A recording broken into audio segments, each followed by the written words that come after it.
pop up? Yeah, yours popped up on mine too. Oh, okay. Okay, come on. All right, Shalom. Shalom.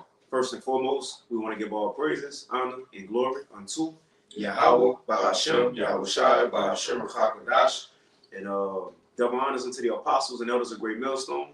Peace and blessings to all you IUIC out there who pushing his word with all truth and sincerity, and as well as to all you believers out there who believe in on the gospel.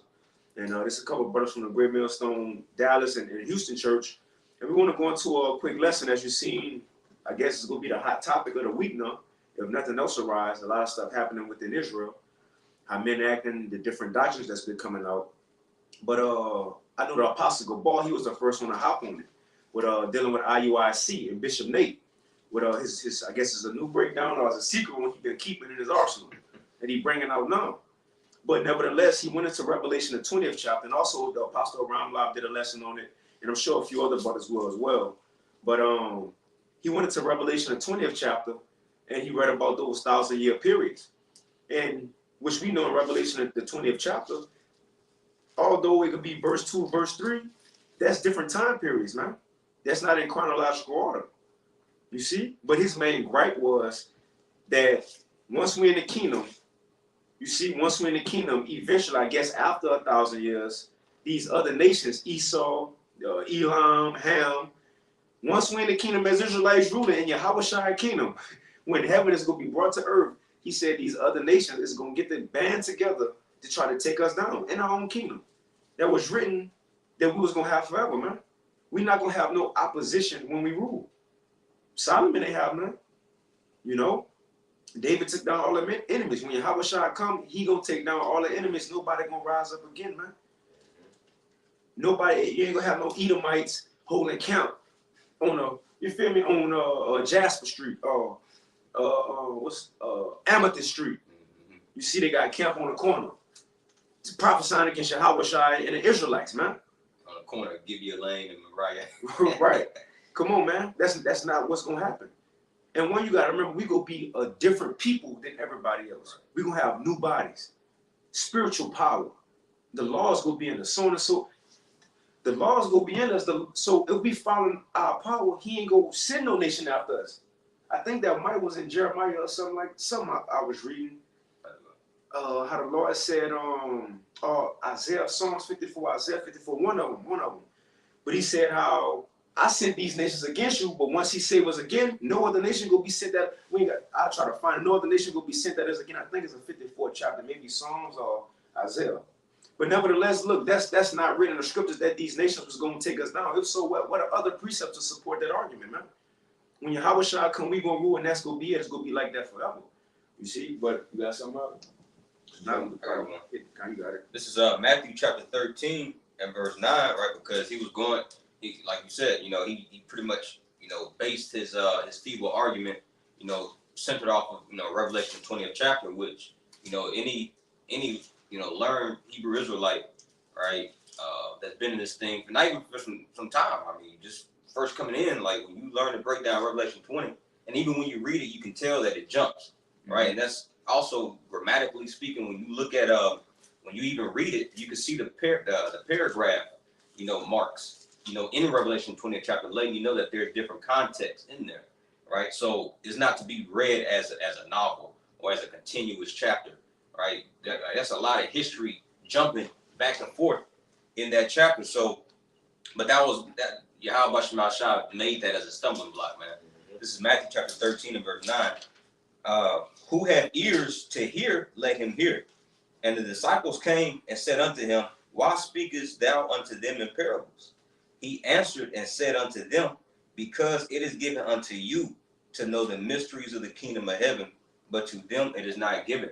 That's right. And this is a part of what's going to be happening in the kingdom of heaven, right? And the Lord, you know, set these things out in dark parables in the form of, you know, prophecies, you know, dark speeches. But ultimately, the Lord didn't give you the ears to hear, you know, and the eyes to see and the understanding, right? To give you that vision, man. You're not going to be able to understand what's going to be, you know, partaking in the kingdom. And this is why you have a lot of people, especially the Christian church, but as you can see, a lot of Israelite groups, man, just totally in the dark, when it comes to things that's going to be happening in the kingdom. I found it. You was finished? Like, Yeah. real quick, this is Isaiah chapter 54, and I'm going to start at verse 13. It's the NLT.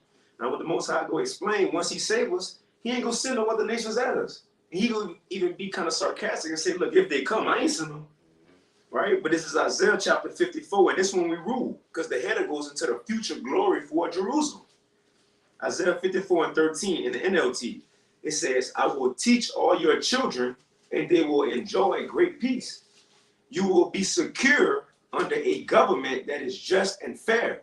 Your enemies will stay far away. It's never said nothing, Bishop they'll go, make plans and Psalms 83 is again, and hold tumults, right? It says, your enemies will stay far away. You will live in peace, and terror will not come near.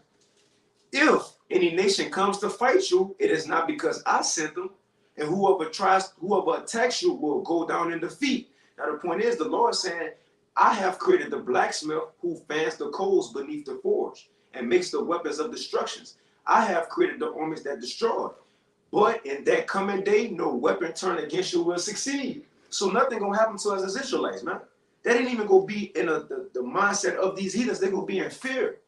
You got many chapters and verses going into that.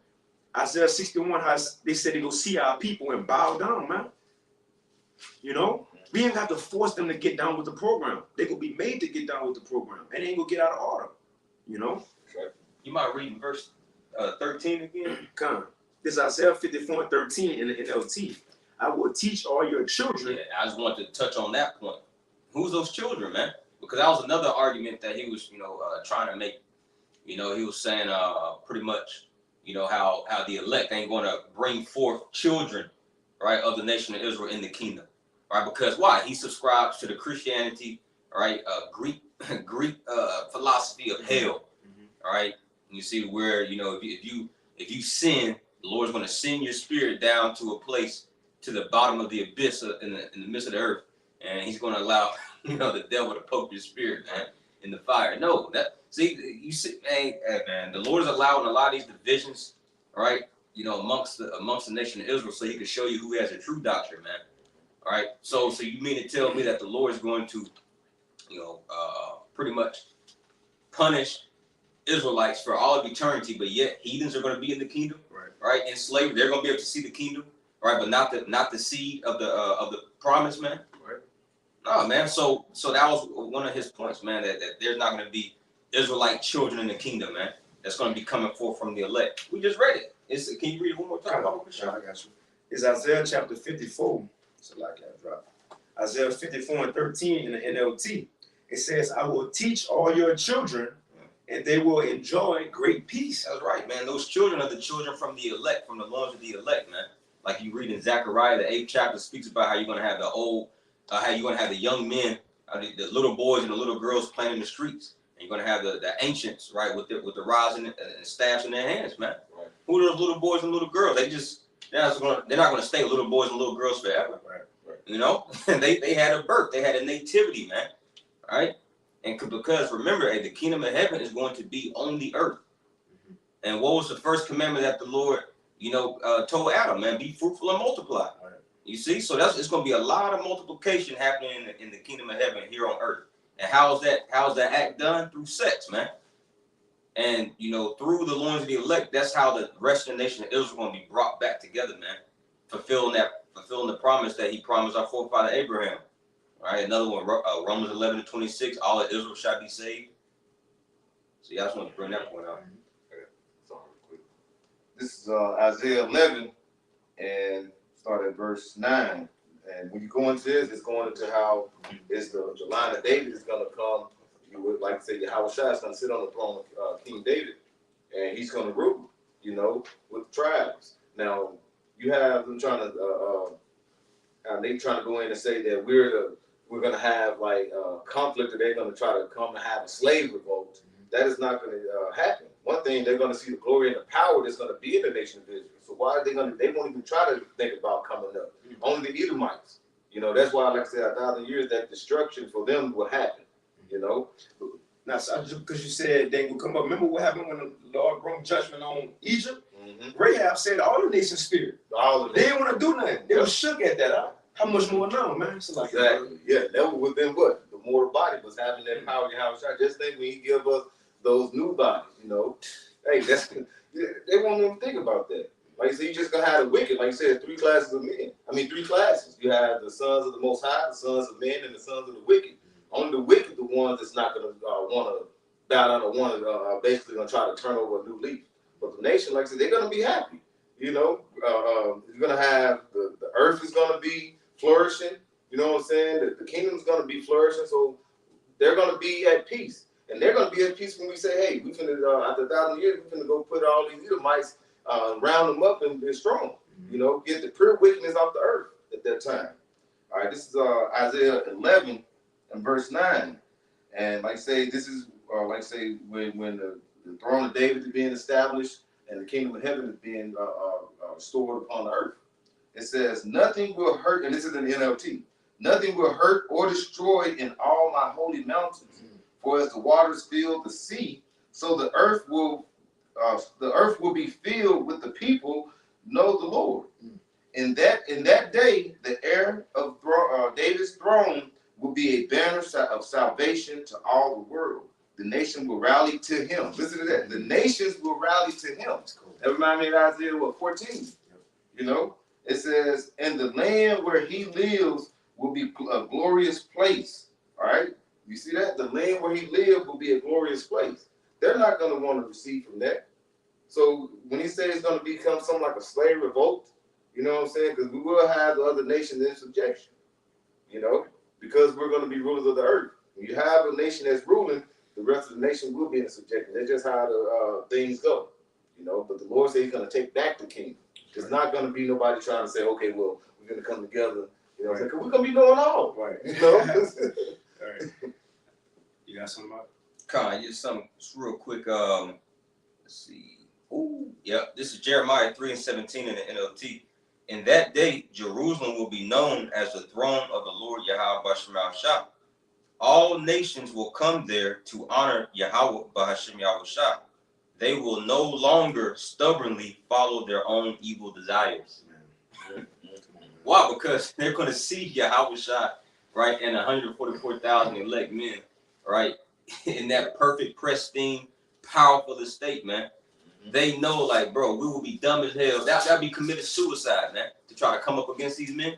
All right, because remember, man, hey, the way Yahushua is about to come and enter into this atmosphere the second time, man, right, it's going to be, you know, something that the world has never seen. You're going to have a huge fathership accompanied by millions upon millions of angels, man, cracking wide open the sky, man, and just fire just comes out. So you think that they're going to think, okay, well, shit, maybe these AKs and, you know, these feeble weapons of ours, you know, will be able to take them. No, man. Because even when you read Ezekiel the 39th chapter, it speaks about how we're going to be burning all their weapons of war. Yeah. So if they do try to come up or want to come up against us, with what weapons, man? We done burnt up all your weapons. There's going to be peace, man. I got it real quick when we can get into that Revelation 20. Because when you go to 2 Samuel, the 7th chapter, remember this when David was being told about his son, Solomon. But when you read it, this pinpoint Yahushua, the everlasting kingdom, beaten with the stripes of men. Now, although we know David took down all the enemies, so Solomon did have a kingdom in peace. But how much more now when he come back for an everlasting one? That's the point I want to get. This is 2 Samuel chapter 7 and verse 10. Now, mind you, it's going into Solomon kingdom, right? It says, moreover, I will appoint a place for my people Israel, and I will plant them that they may dwell in a place of their own and move no more. And neither shall the children of wickedness afflict them anymore as before time. So there ain't gonna be no more uprising against the children of Israel ever. We ain't gonna go through no affliction, hard times again, man. You know, that's what it is. And these things are set. You know, you got it. Okay. I'm gonna get that Revelation 20 for you. It's I'm gonna start from the top. Revelation 20 and verse 1. He says, and I saw an angel come down from heaven, having the key of the bottomless pit and a great chain in his hand. And he laid hold on the dragon, that old serpent, which is called the devil and Satan. Right, was that's the so-called white man by way of his power structure. Back then it was the Roman Empire, you know. But it's that same devil, as it says, that old serpent, that same spirit that was in the garden, you know, that same wicked spirit that was in Cain and Esau and their descendants. This that same man, but by way of that mainly the Western Roman Empire at the time. You see, you got it out. It says, I'm starting verse 2 again. It says, and he laid hold on the dragon, that old serpent, which is the devil and Shaitan, or Satan, and bound him 1,000 years, and cast him into the bottomless pit, and shut him up, and set a seal upon him. In other words, took his power away, his authority in the earth. He took it away. It says that for 1,000 years. That's when that Western Roman Empire fell. Then who rose after that? The Eastern Roman side, which was Israelites, Jakes. That was the Byzantine Empire, which people know as the Dark Ages. You know, they say it's, you know, the Dark Ages because, you know, nothing happened. You know, history was lost. You know, no, you was cut off. That's why I was dark. You was cut off. You weren't making no noise. You know, but that's that 1,000 years is going into now. Esau falling, and you know, Jake in the Byzantine Empire getting that dominion, man. You got it, brother. Yeah, that's like I said, that seal is going to that, like I said, that Dark Ages, because he said it was a amount of time where that seal will expire, and he'll come out for a short season. That's actually in the same chapter. Come, yeah, verse 7. You know, so that's going until when he's going to be loose. He that 1,000 years. That's the seal that was set upon him. You know, that's when they was pushed back into what those caves, those mountains. You know, what was if I'm not mistaken, from like 470 BC to, you know, to up to 1,080 for the Dark Ages. Dark Ages was roughly around, I think it was like 427 BC to like maybe 1400s, 1400s. Yeah, right at 1,000 In the books, it got 1350, but it's really like, you know, early 1400s. Yeah. But you can look it up and say 1,000 years, right? Right at 1,000 years. Yeah. So the scriptures line up, and this was written before that happened. You know. Right. It said, verse 3 again, and cast him into the bottomless pit, and shut him up, and set a seal upon him, that he should deceive the nations no more, till the 1,000 years should be fulfilled, and after that he must be loosed a little season. And the reason we going into this because this is what Bishop Nate was using to make his argument, man. You know, but it says Esau, Edom, the so-called white man, was going to be shut up for 1,000 years to that little season till he come back out. And we know when he came back out, the Renaissance, they called it rebirth.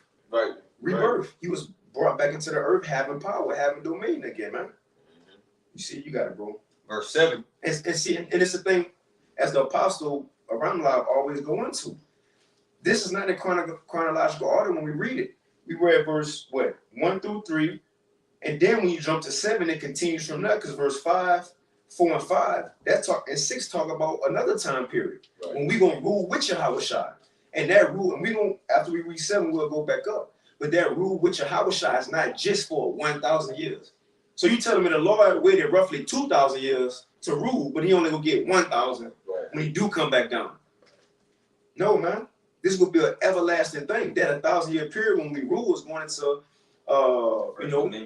the first dominion, and roughly around the time, because we don't know how long them days gonna be, but this will be the time period when these heathens will be in captivity, building back up the earth. You see, and Isaiah 14 going to the same thing.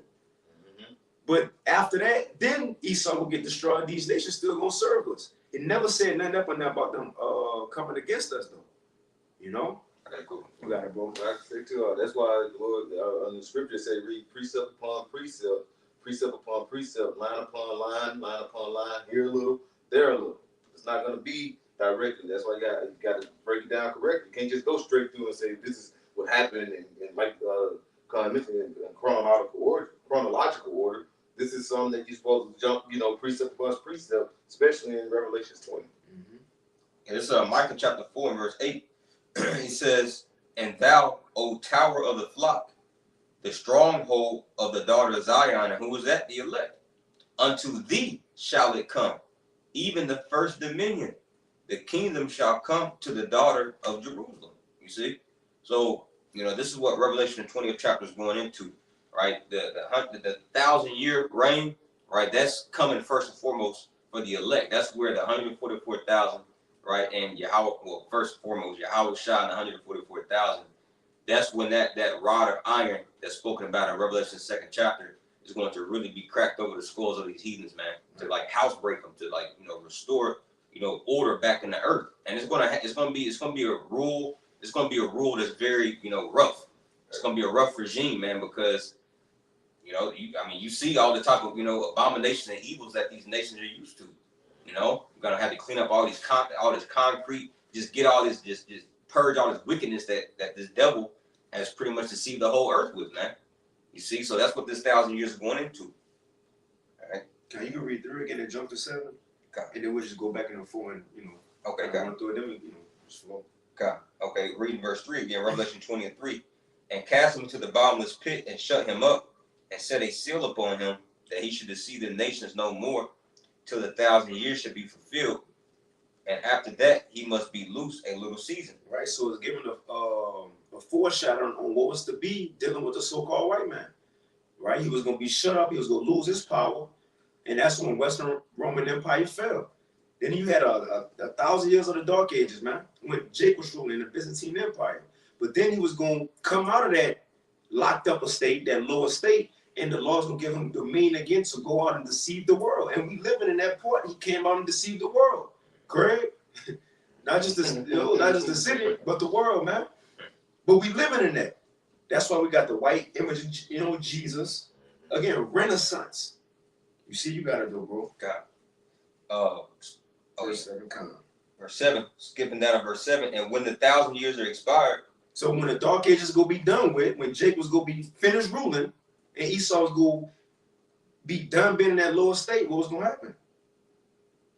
It says, and when the 1,000 years are expired, Satan shall be loosed out of his prison. And that's where we get the Renaissance from, man.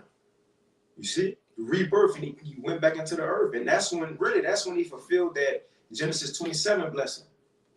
You see? When he was given the fatness of the earth and the dew of heaven from above. Because before that, Esau didn't have dominion over the whole earth. From this point on, when he was loose that little season, from that point on, this man got, the domain over the whole earth. And that's what we living in today. You got something? Oh, that's you can jump up to 4 now. I can just read it through. Yep. Skipping up to verse 4. It says, and I saw thrones, and they sat upon them, and judgment was given unto them. Who will sit on those thrones? The brother just said that's the 144,000. Did not Yahweh Shai say when Peter asked him, which David asked him, right? When Peter asked him, he said, Lord, seeing that we have left everything behind, what shall we have done for? Yahweh Shai said, y'all go sit on thrones, judging the 12 tribes of Israel. Psalms 122, when it said, you got it. It's Psalms chapter 122 and verse 5. For there are set thrones in judgment. You can read like 3. Yep.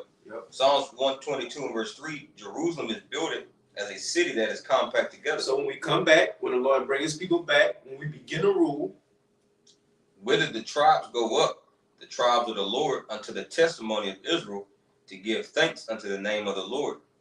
For there are. I'm slack. I can say it's for there. So in the kingdom, it's going to tell us what's going to be set up, man. For there are set thrones of judgment, the thrones of the house of David. Matter of fact, I'm skipping down verse 7. Peace be within thy walls, and prosperity within thy palaces. So you ain't saying nothing about a revolt?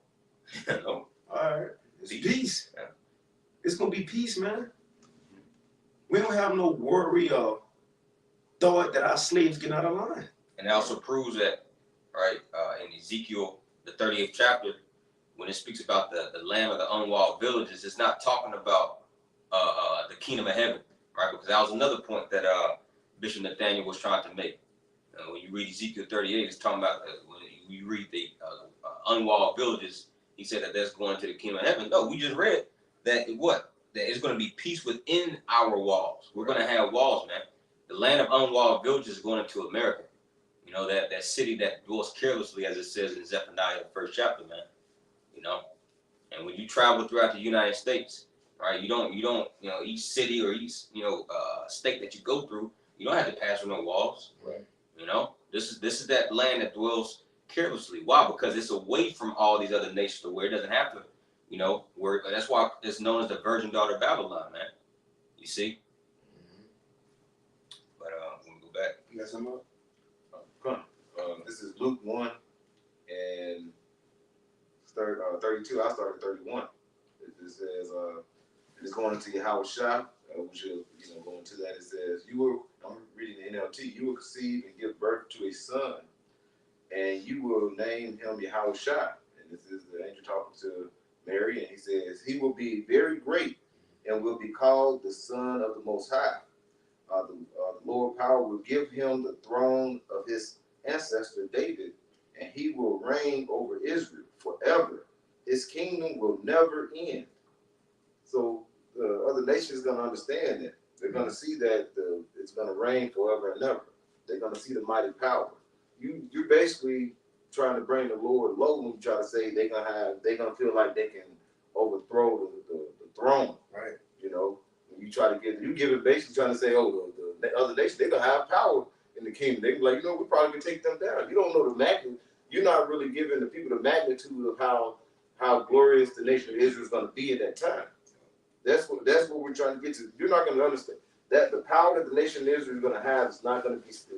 It's sort of like something that's never been seen upon the earth. Mm-hmm. When we basically were back in our first estate, and having that power, that glory, we're going to be able to run what is that scripture? The least one is going to be it's like King David. Yeah, in the house of David, that's the Allah. Mm-hmm. Hey, that is pure power, and you got to think how David went through these different armies and stuff. Him and those mighty men, and just think how much powerful we're going to be than that. So you trying to say these other nations are going to have a mentality saying, what, we making now take these down. We should try to take this kingdom down. No, they're going to have that mindset of saying, what, we're in a good place. Let's keep them happy. We'll be able to stop the rain. Right. We'll put droughts in their land if they don't get right. You know what I'm saying? If we can't get rights in the kingdom, they got to get back in line. So hey, that's the power we're gonna have. Controlling the elements of the earth. Man, you wouldn't even think you wouldn't even fathom to take over. Let's try to do a revolt. Come on, that's really not coinciding with what the kingdom of heaven is gonna be like. Yeah, the power that we're gonna have. No. Yeah, we're gonna be able to read their minds anyway. Right. So it's not like you'll even be able to react, upon, even if you did have that wicked thought, it's gonna be rebuked right then and there, man. And we're gonna make, whoever had that thought as a public example. So that thought will never come inside anybody's mind, let alone the actual action that's gonna come forth from it. And we're gonna put it, even if it is, right? You might get drunk one night, you might drunk too much yaya in the field. You see? And he get that thought. When you go back to the law, because we go be as the Most High that day, we're gonna judge according. When evil, if anything evil arises, what the Most High do, he cut it out quick. Mm-hmm. He cut it out quick. So everybody else can get an example on what not to do. So like the brother saying, if anybody even get a mindset on let's take down these Israelites, which it ain't gonna be that. These nations gonna want to do what they can do, whatever to please us, man, to get on our good side. That's right. That's why I said they gonna be willing to come bring us all these spices and come bring us their riches. We gonna suck the breasts of the Gentiles, man. Mm-hmm. They gonna be willing to do those things. And they gonna be a fight. We gotta force them to, man. Right. But even if something was to happen, that's a capital IF, it's gonna be put out very quick, man. I gotta go. Well, this is Daniel 2:44. And in the days of these kings shall the Most High heaven set up a kingdom. And we're in the process of this happening right now. Right, in the days of these particular Gentiles, these heathens ruling, particularly Esau, Edom, the Lord is setting up, right, the throne of the house of David once more. It says, which shall never be destroyed, and the kingdom shall not be left to other people, but it shall break in pieces and consume all these kingdoms, and it shall stand forever. See, so our kingdom is not going to be left to other people, man. Elon, they're not going to be trying to make an alliance with Ishmael and say, hey, let's go and take down, the southern part of Judah. Nah, man. Right. Damn. Yeah, that's why I said we're gonna break them in pieces and consume them. When someone is consumed, that means what? That they have no control over themselves, man. Right. You see? Isaiah, I got another quick one for you. Isaiah chapter 55 and verse 12 in the NLT. You will live in joy and peace. The mountains and hills will burst into song, and the trees of the field will clap their hands. So we're going to live in joy and peace, man. We're not going to have to worry about, because that's a curse. Just the very fact that you as a king, like, you have to worry about another nation possibly, waging war against you. No, man. It's going to be a perfect harmony, perfect, perfect peace. And once again, I had quoted Ezekiel 39. If I can get it real quick. You got it, brother. This is Ezekiel chapter 39. Now, this is after, World War III, man. This is pretty much the aftermath of World War III, right? This is Ezekiel chapter 39, because in the prior chapter, Ezekiel 38 chapter speaks about God and make God, right, gathering together all these little nations as we see happening right now, right? The next chapter goes into the aftermath of World War III. Ezekiel chapter 39 and verse 8 in the in KJV. Behold, it is come and it is done, saith the Lord power. This is the day whereof I have spoken. And they that dwell in the cities of Israel, right? And who's going to be dwelling there at this time? Us, man. It says, shall go forth and shall set on fire and burn the weapons, both the shields and the bucklers, the bows and the arrows. So all the missiles, right? All these MRAP vehicles, right? All the weapons of war. It says what? The bows and arrows and the hand staves and the spears, and they shall burn them with fire 7 years, meaning a complete amount of time, man. Verse 10. So that they shall take no wood out of the field, neither cut down any out of the forest. So they're not going to be able to, cut down any tree. They're not going to be able to cut down any of our trees and try to make a weapon out of that. Right. It says, for they shall burn the weapons with fire, and they shall spoil those that spoil them, and rob those that rob them, saith Yahweh Bashar Shah. All right. So if these other, particularly IUIC, they had an understanding on prophecy, right? They'll understand. They'll know that, that what Bishop Nathaniel said, it just doesn't line up with prophecy, man. Right. Like it's black and white. Like that's like going to Isaiah 2 when it says they're gonna beat their swords into plowshares. That's the reverse of Micah 4 when they talking about they're gonna beat their Joel beating their plowshares and the sword. They're gonna basically revert all the way back. Yes. Oh, you got it, brother.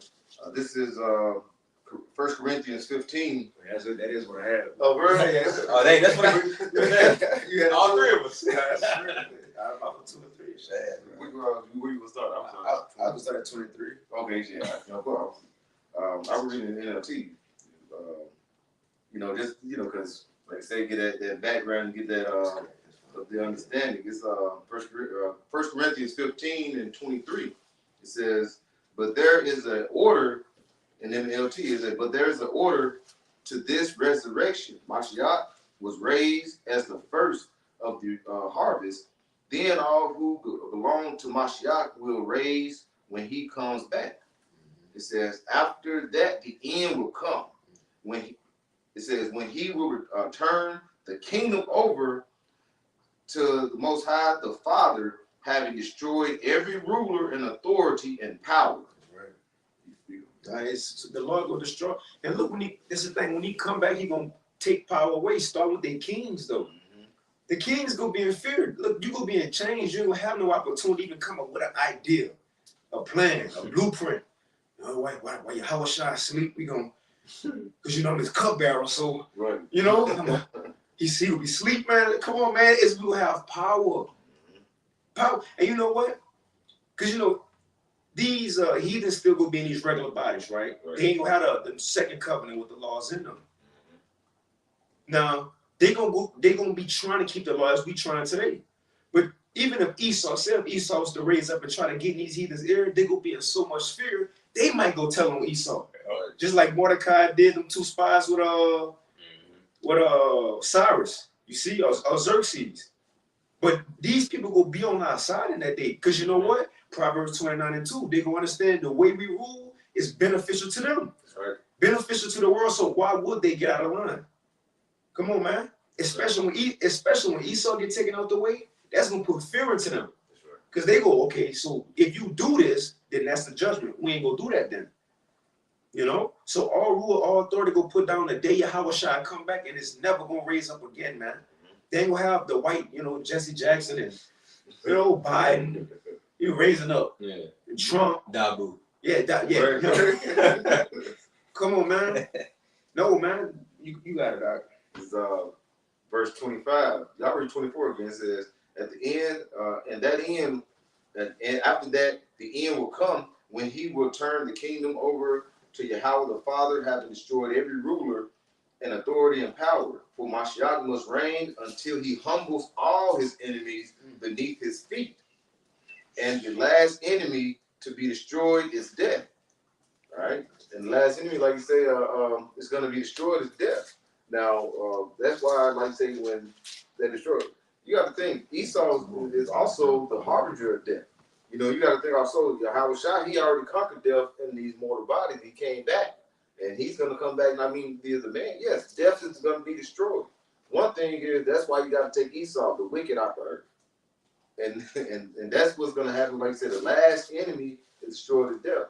So we're going to say, okay, if death is destroyed, now let's go ahead and destroy the harbinger of death after that 1,000 years. Who is that going into Revelation 6, that red horse? Death and hell followed. That's Esau Edom. So we're going to get rid of that. So these other nations, the priest just mentioned it, they're going to see that and they're like, okay, that's some power. And we see what happened to them. So from their generation, they'll still be dying and coming back. Because like I said, they're not going to have those mortal bodies. They're not going to have that the everlasting covenant within them. You mean immortal? Immortal, yes, like the water. They're immortal bodies, so that's going to have their generations to come through them. They're going to have that remembrance, so they're going to always know what happened to the Edomites. I got a quick one for you. Bless you, something. Yeah, you got it, bro. This is the book of Micah, chapter 7, and verse 16 in the NLT. It says, all the nation, and this is speaking about right during a time of salvation when the Lord's going to be delivering the elect of the nation of Israel. Right, Micah 7 and 16 in the NLT. All the nations of the world will stand amazed at what the Lord will do for you. They will be embarrassed at their feeble power. Micah 7.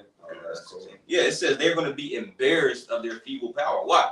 2nd Ezra chapter 13 goes into it. When Yahweh Shah comes with that stone graven, how's it go? The stone graven without hands. Yeah, without hands, man.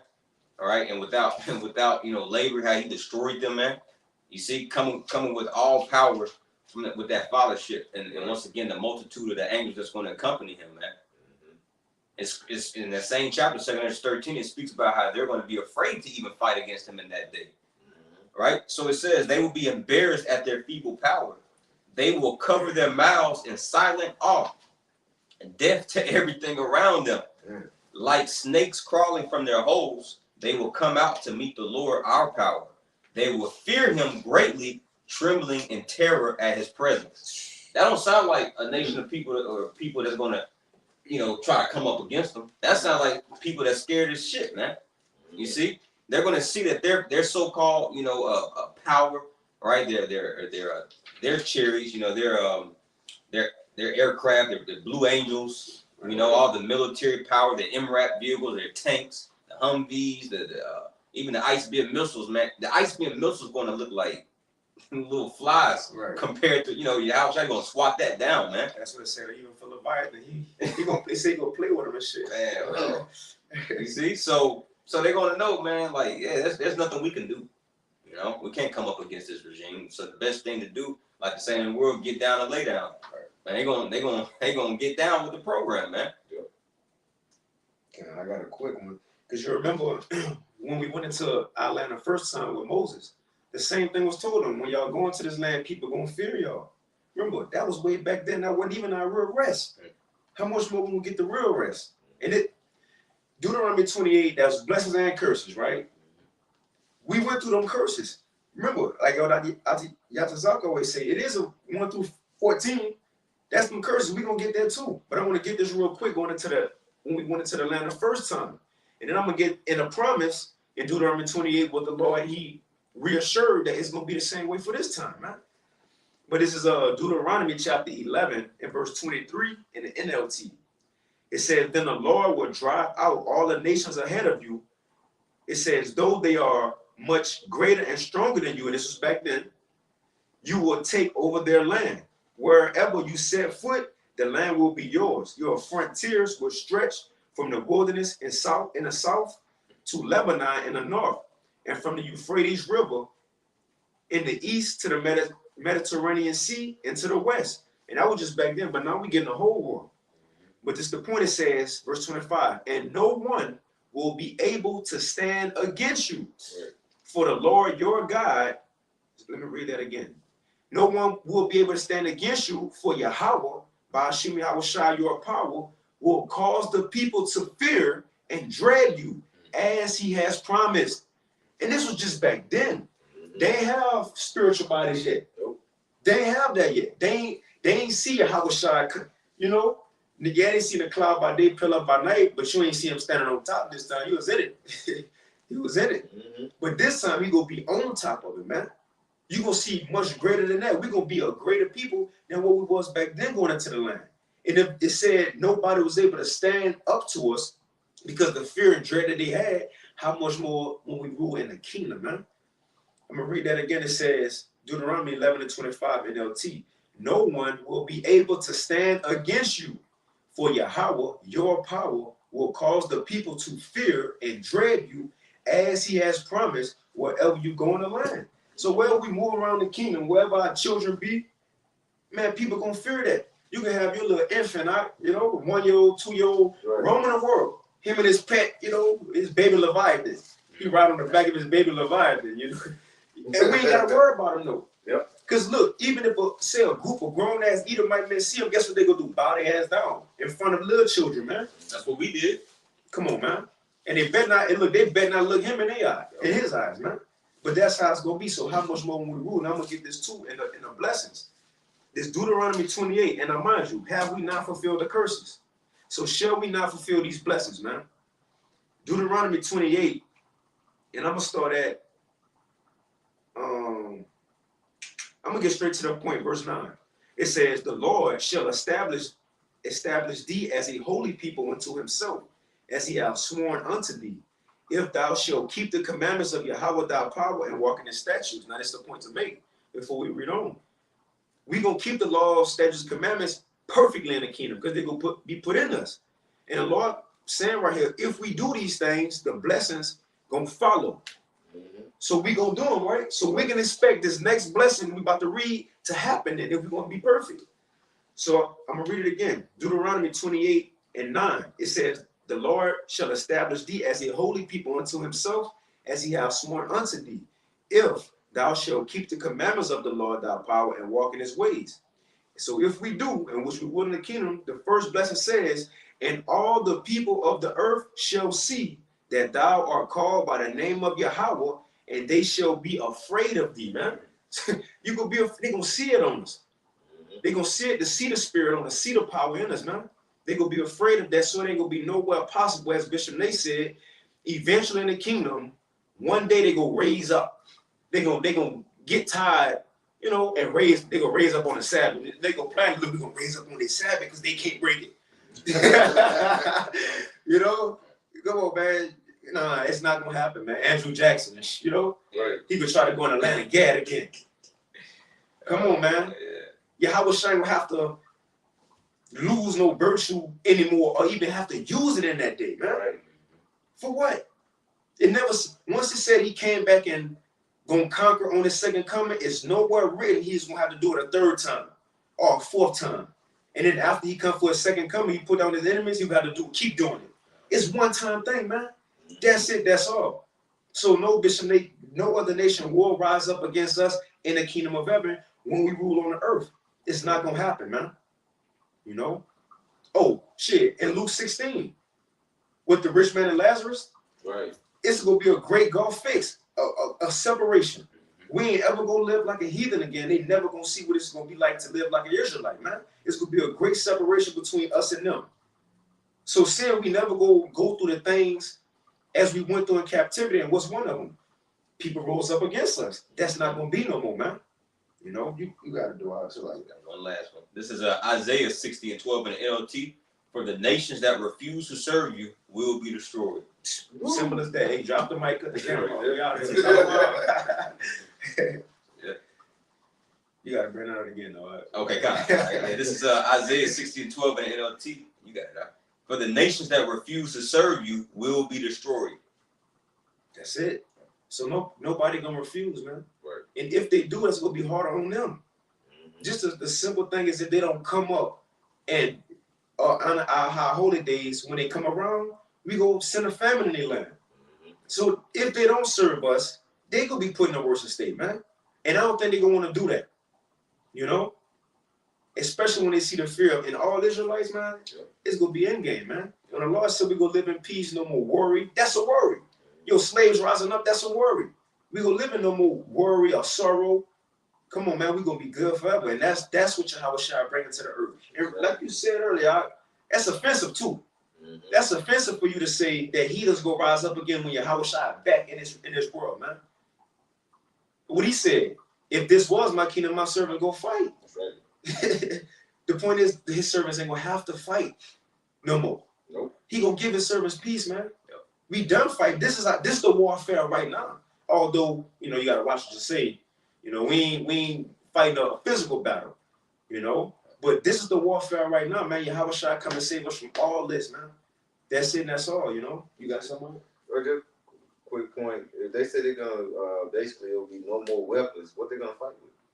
They're gonna throw their setup out. Right. Hey, that don't make sense. Come on, man. But hey, with that, Lord willing, this lesson was edifying. You know, the apostle, he popped it off, the apostle Gabal, and he said for brothers to go ahead and they get your spiritual, 2 cents in. You know, so Lord willing, this was edifying. You know, I'm sure brothers will have different perspectives as well. But this is what we're supposed to do, man. We sit here to defend the gospel. You know, especially defending our Lord Yahweh Shai, which a lot of men, they be trying Yahweh Shai, man. You see, but with that, we want to give all praises, honor, and glory unto Yahweh, Bahashem, Yahweh Shai, Bahashem, Rakakadash, and double honors unto the apostles. And that was a great millstone. Peace and blessings to all IUIC out there, 144,000, who pushing this word with all truth and sincerity. And as well as all you believers out there who believe on the gospel. Keep fighting, keep pushing, and we almost out of here. And with that, shalom. Shalom.